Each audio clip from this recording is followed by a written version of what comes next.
बच्चों, बहुभुज का जो पार्ट है आप काफ़ी इसे पसंद किए। आज मैं कुछ प्रश्न भी अब बताने जा रहा हूं और आपको होमवर्क में क्वेश्चन भी देने जा रहा हूं। लास्ट वाले वीडियो में बहुत ही कम बच्चों ने होमवर्क को किया, लेकिन अब मुझे लग रहा था या तो कठिन प्रश्न थे। आज मैं कुछ आपको आसान प्रश्न बताऊंगा और दिखाऊंगा। ठीक है, तो आइए आज इसके वन लाइनर को भी देख लें, जो कि आपके इंपॉर्टेंट हो सकते हैं, एग्जाम में पूछे जा सकते हैं, उसकी समझ भी आपको बनेगी। मुख्य अवधारणाएं एवं परिणाम जो हैं वो देख लें। पहला है, केवल रेखाखंडों से बना एक सरल बंद वक्र एक बहुभुज कहलाता है। बंद हो, ध्यान दीजिएगा, उसको पॉलिनोमियल या बहुभुज कहते हैं। डेफिनेशन से बच्चों देखिए समझ विकसित होगी, तभी आप आसान से प्रश्न कर पाएंगे, नहीं तो उसमें भी कंफ्यूजन हो जाएगा। एक बहुभुज का विकर्ण उसके दो अक्रमागत शीर्षों को जोड़ने का वाला रेखाखंड होता है।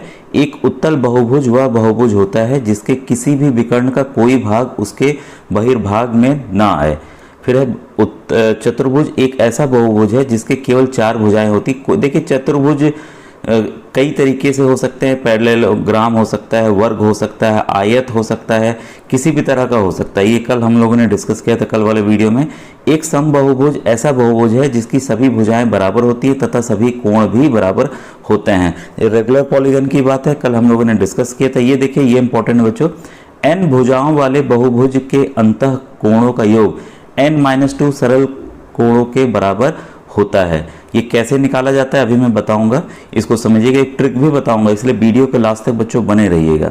ठीक है, एक चतुर्भुज के अंतः कोणों का योग जो है वो 360 होता है। चतुर्भुज कोई भी हो, कैसा भी टेढ़ा मेढ़ा हो, उसके अंतः कोण जो है 360 डिग्री होंगे।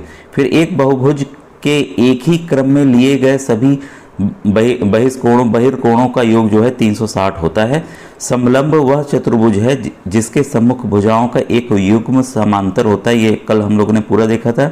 पतंग वह चतुर्भुज है जिसमें आसन्न भुजाओं के दो युग्म बराबर होते हैं।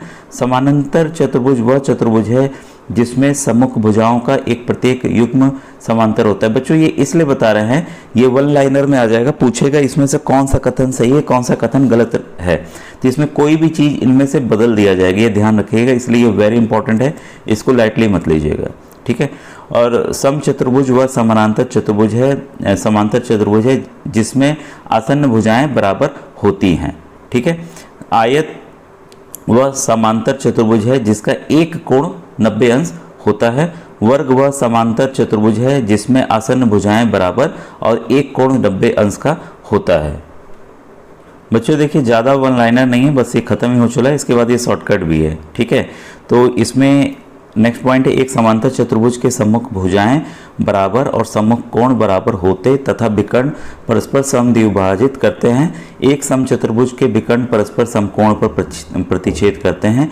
एक आयत के विकर्ण बराबर होते हैं। उपयुक्त 5 मापनों में एक चतुर्भुज अद्वितीय रूप से निर्धारित हो सकता है। एक चतुर्भुज को अद्वितीय रूप से रचना की जा सकती है यदि उसकी चारों भुजाएं और एक विकर्ण की लंबाइयां दी गई हों। तो देखिए, इस आधार पर किया जा सकता है, उसको बनाया जा सकता है, रचना की जा सकती है। एक चतुर्भुज की अद्वितीय रूप से रचना की जा सकती है यदि उसकी तीनों भुजाओं और 2 विकर्णों की लंबाइयां दी गई हों।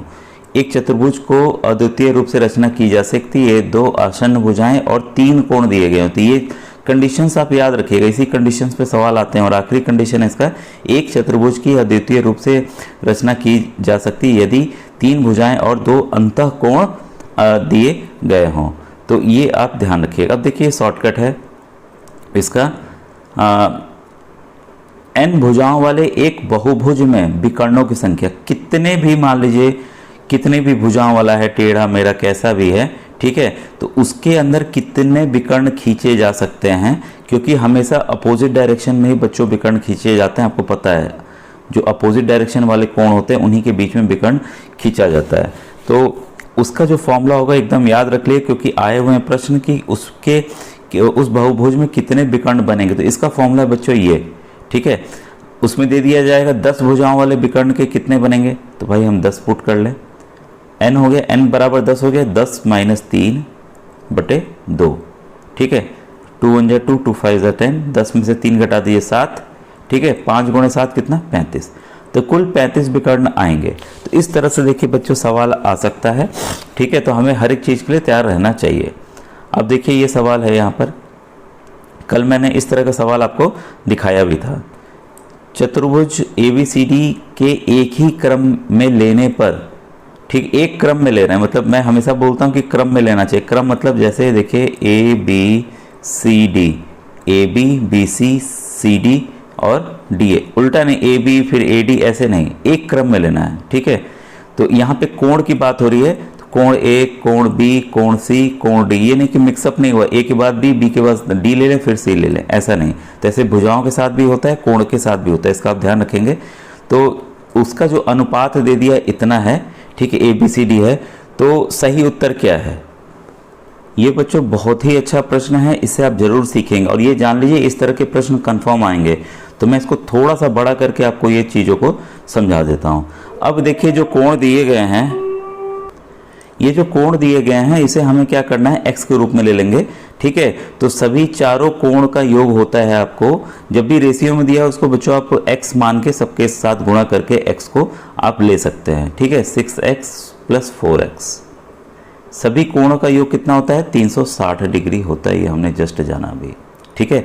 ये बहुत ही अच्छा प्रश्न है, स्किप मत कीजिएगा। इसको हम जोड़ेंगे तो कितना आ जाएगा, 20x बराबर 360, और x बराबर क्या होगा, क्रॉस मल्टीप्लाई करेंगे तो 20 नीचे आ जाएगा, 0 से 0 कट गया, x बराबर कितना आ गया, 18 डिग्री। अब हमें x का मान मिल गया, मतलब हर एक कोण हम निकाल सकते हैं। तो सभी कोणों को निकालते हैं गुणा कर करके। पहले का आएगा 54 डिग्री, ठीक है, दूसरे का आएगा 126 डिग्री, ठीक है, तीसरे का आएगा आपका 108 डिग्री और चौथे का आएगा आपका 72 डिग्री। अब ध्यान दीजिएगा, यही कंफ्यूजन बच्चों क्रिएट होता है। अब देखिए चारों के चारों एंगल अलग अलग हैं, अलग अलग है, मतलब 90 अंश कोई नहीं है, तो मतलब आयत और वर्ग ये सब तो हो ही नहीं सकता। मान लीजिए ये सब भी अगर ऑप्शन में होता तो ये होता ही नहीं, ठीक है। अगर आप ध्यान देंगे इसमें से या तो इसको जोड़िए, कोई भी आप ABCD में से किसी को भी मान सकते हैं, ये A है, ये B है, ये C है, ये D है, ठीक है। और आप अगर इसको जोड़ते हैं तो दोनों को अगर जोड़ते हैं तो इनका योग आता है 180 डिग्री, ठीक है। तो आप जानते हैं कि जो समलंब चतुर्भुज होता है, यानी कि आपका ट्रेपेजियम, ठीक है, समलंब चतुर्भुज में क्या होता है कि जो आसन्न कोण होते हैं, वो क्या होते हैं, समपूरक होते हैं, ठीक है। समपूरक मतलब कि वो सप्लीमेंट्री होते हैं, उनका जो जोड़ होता है, कोणों का योग जो होता है वो 180 होता है, ठीक है। तो प्रश्न के हिसाब से इसलिए बच्चों जो आंसर सही है वो समलंब है। तो देखिए काफ़ी अच्छा प्रश्न था, कई बच्चों ने कल दिया था, मैं चेक नहीं कर पाया हूँ अभी, कुछ बच्चों ने सबके उत्तर दिए थे और कुछ ने मतलब 2 ही 3 ने दिए ही थे, इसलिए मुझे लगा कि लग रहा है आपको हार्ड लग रहा है, इसी वजह से आप नहीं दे पाए हैं। अब देखिए तीसरा है, यदि किसी चतुर्भुज के विकर्ण परस्पर समकोण पर समद्विभाजित करें तो वह होगा, कल ही मैंने बताया था, उसकी प्रॉपर्टीज भी सबकी बताई थी, ठीक है। एक तो परस्पर समकोण जो है पर समद्विभाजित करें तो वह क्या होगा, समचतुर्भुज, ठीक है। तो इसका आंसर ए है, क्योंकि देखिए प्रॉपर्टी से ही बच्चों प्रश्न आएंगे जो कल मैंने बताया था, और ऐसे ही आएंगे। नेक्स्ट प्रश्न है आपके सामने, किसी चतुर्भुज के कोणों का योग होता है। देखिए सिंपल ही प्रश्न है, सभी जो कोण हैं अगर उसको जोड़ लें कितना होगा, 180 डिग्री होगा, ठीक है। तो ये 360 डिग्री होगा। तो आपको पता है चारों कोणों का भी मैंने सवाल हल करके भी बताया कितना होता है, 360 डिग्री होता है। नेक्स्ट क्वेश्चन है, एक वर्ग ABCD, एक वर्ग, जब भी बच्चों इस तरह के प्रश्न है और कठिन प्रश्न हो तो चित्र जरूर बनाइए। मान लीजिए वर्ग है, ठीक है, विकर्ण जो है बिंदु O पर मिलते हैं, भाई विकर्ण हमने बना लिया, ये बिंदु O पर मिलते हैं, ठीक है। त्रिभुज AOB, इस त्रिभुज की बात करें, AOB एक क्या होगा, तो बच्चों ये हमेशा ध्यान रखिएगा, इसकी भुजाएं बराबर होंगी, इसकी भुजाएं बराबर होंगी, ये अलग हो सकता है, तो ये क्या होगा, एक समद्विबाहु समकोण त्रिभुज होगा। तो ये वेरी इंपॉर्टेंट है, इसको आप जरूर नोट डाउन कर लीजिए बच्चों, ये प्रश्न आ सकता है, ठीक है। नेक्स्ट प्रश्न है आपके सामने, ABCD एक चतुर्भुज है जिसमें AB बराबर 5, CD बराबर 8 तथा कोण A और D का योग 180 है, इस चतुर्भुज का क्या नाम होगा। तो ये बच्चों है आपका समलंब चतुर्भुज। ये बच्चों ये प्रॉपर्टीज हैं विकर्ण को लेके, ध्यान दीजिएगा। समांतर चतुर्भुज में क्या होता है, परस्पर समद्विभाजित करते हैं, इसका मतलब ये इसके बराबर होगा, ये वाला इसके बराबर होगा। समचतुर्भुज में क्या है, परस्पर समद्विभाजित करते हैं तथा परस्पर लंब होते हैं। लंब मतलब कि यहाँ पर 90 डिग्री का कोण बनेगा, 90 अंश का कोण बनेगा, ये इसके बराबर, ये इसके बराबर होगा। ठीक है, आयत में क्या होता है, बराबर होते हैं, पहले हमने कहा ये इसके बराबर, ये इसके बराबर, और ये और परस्पर समद्विभाजित होते हैं। वर्ग का क्या है, परस्पर समद्विभाजित करते हैं, परस्पर लंब होते हैं और बराबर होते हैं। हर एक मामले में वर्ग में ये तीनों फीचर होते हैं। तो ये चारों फीचर को आप सब चीज़ों का याद कर लीजिएगा, समांतर चतुर्भुज के लिए, समचतुर्भुज के लिए, आयत के लिए और वर्ग के लिए। इसके प्रश्न बच्चों आते हैं। कुछ और प्रश्न हैं जो आपको करवा दूं बच्चों। उदाहरण 7 है, एक त्रिभुज के एक ही क्रम में लिए गए सभी बहिष्कोणों का योग कितना होता है? तो ये होता है बच्चों आपका 360 डिग्री। ठीक है, इसके बाद है, एक अष्टभुज में कितनी भुजाएं होती हैं? हमने कल ही देखा था 8 भुजाएं होती हैं, सभी 10 भुजाओं तक मैंने बताया था। ठीक है, और इसमें देखिए फिलिंग द ब्लैंक्स है, तब भी इसको देखिए। समचतुर्भुज के विकर्ण क्या होते हैं परस्पर? ये प्रैक्टिस के लिए है, समकोण होते हैं, पर द्विभाजित भी करते हैं, अभी जस्ट हमने देखा। पंचभुज, ए से होकर जाने वाले विकर्णों को प्राप्त करने के लिए ए को किससे मिलाया जाएगा? तो आप पंचभुज बना लीजिए, 5 फिगर बना लीजिए। ठीक है, तो आप देखिए कि उसमें कौन किसको मिला रहा है। तो उस ए जो है किसको मिलाएगा? ए को सी और डी से मिलाया जाता है। इसके बाद है उदाहरण 11, एक अद्वितीय चतुर्भुज की रचना करने के लिए न्यूनतम कितने मापनों की आवश्यकता होती है? तो ये वेरी इंपॉर्टेंट है बच्चों, ये एमसीक्यू में भी आ सकता है, आपके 4, 5, 6, 7 ऑप्शन दे देंगे तो 5। ठीक है, इसलिए मैं दिखा रहा हूँ, तो ये मत सोचिएगा कि फिलिंग द ब्लैंक से काम का नहीं है। ठीक है, यदि किसी चतुर्भुज के विकर्ण परस्पर समकोण पर समद्विभाजित करें तो वह एक क्या होगा?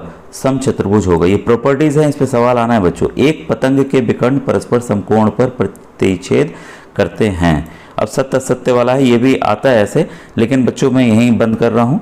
ठीक है, अगर कोई प्रश्न हो तो आप जरूर इस पे यूट्यूब पर लिख कर भेजिएगा, या अब कौन सा टॉपिक नेक्स्ट पढ़ाना ये भी बोलिएगा बच्चों। ठीक है, तो मैं पढ़ा दूंगा।